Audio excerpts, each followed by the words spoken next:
పశ్చిమ బెంగాల్లో చివరి విడత పోలింగ్ ముగియటంతో ఎగ్జిట్ పోల్స్ వచ్చేశాయి.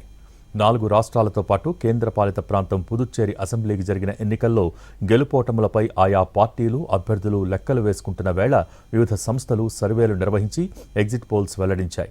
పశ్చిమ బెంగాల్లో టీఎంసీ ఓడిపోతుందని, బీజేపీ గెలవబోతోందని మెజార్టీ సంస్థలు అంచనా వేస్తే కేరళంలోనూ ఈసారి అధికారం మార్పు తప్పదనే సంకేతాలు ఇచ్చాయి. తమిళనాడులో మాత్రం డీఎంకే కూటమికే మొగ్గు చూపించాయి ఎగ్జిట్ పోల్స్. అటు అసోంలో మరోసారి ఎన్డీఏకే అధికారం దక్కనుందని సర్వేల్లో తేలింది.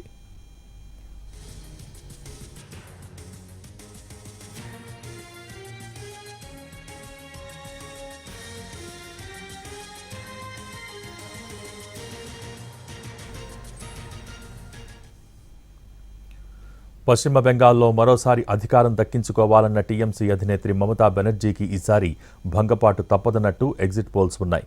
బీజేపీ గెలవబోతోందని పలు ఎగ్జిట్ పోల్స్ జోస్యం చెప్పాయి. బెంగాల్లో మొత్తం 294 అసెంబ్లీ స్థానాలు ఉంటే పీపుల్స్ పల్స్ మాత్రం టీఎంసీకే మెజార్టీ సీట్లు దక్కుతాయని అంచనా వేసింది.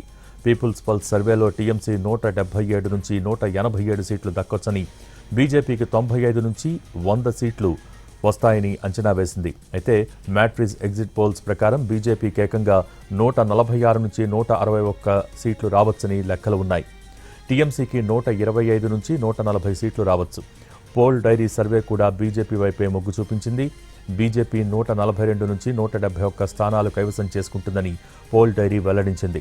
టీఎంసీకి 99 నుంచి 127 సీట్లు వచ్చే అవకాశం ఉందని తెలుస్తోంది.